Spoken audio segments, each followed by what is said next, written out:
So what I wish to cover now is how the practice of thumb sucking or pacifier use can be related to SIDS and rebreathing.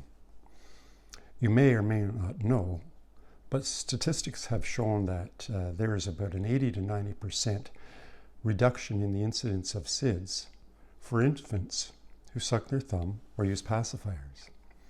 Now that is significant. The question is why?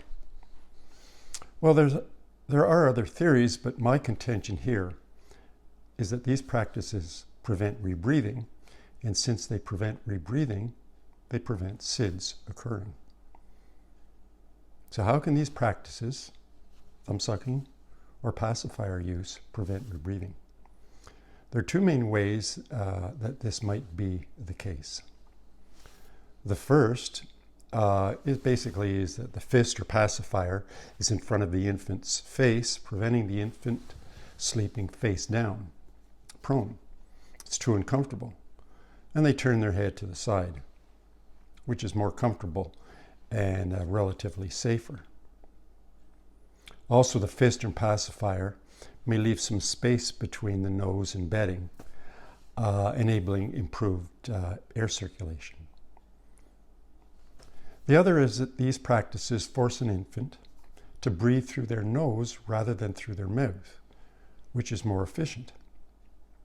Now there's two effects. One is the Venturi effect, whereby the exhaled air leaving the nose draws air in from the sides of the nose to be inhaled. The other is that the nose breathing results in a jet of air, of exhaled air, that can be blown further away from the face, as opposed to the slow-moving mouth breathing. And the result is there's fresher air for the child to breathe. Anyways, enough with fluid dynamics. Either way, this shows how rebreathing can be considered prevented by these practices, and so doing prevent SIDS. So an important concern here is that excuses are not found to avoid the practice of thumb sucking or pacifier use.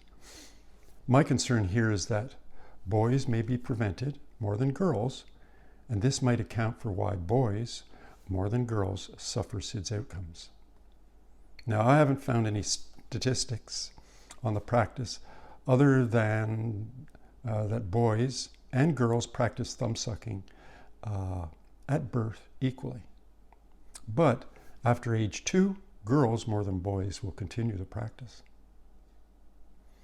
The question remains, are boys more than girls discouraged or prevented from thumb sucking or using a pacifier while they are infants, particularly during the first 8 months of infancy?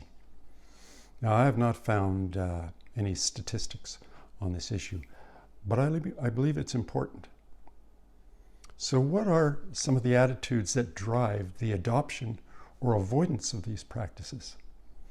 Now here I'm generalizing.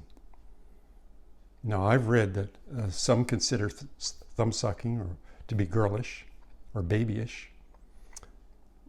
What does that mean? Pacifiers are also called soothers.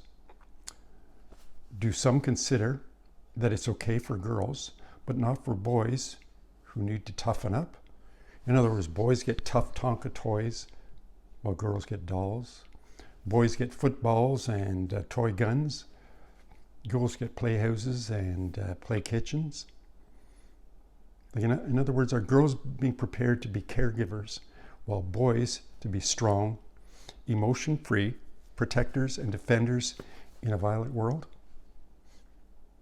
Now, I'm not talking about my attitude. I'm generalizing some other considered attitudes. And at the extreme, do some consider that thumb sucking leads to homosexuality? Now, I don't believe that, but that doesn't mean that others don't. Now, there are many other issues considered related to thumb sucking and pacifier use, such as teeth overbite, ear infections, protection against allergies, boys' lack of facial expressions, and much more. If it hasn't already been done, this whole area is probably worthy of a thesis, but not for me. I just wish I knew the statistics that compare thumb sucking or pacifier use between girls and boys during the first 8 months of infancy. I haven't found it. If you have, please comment below. Anyways, take care.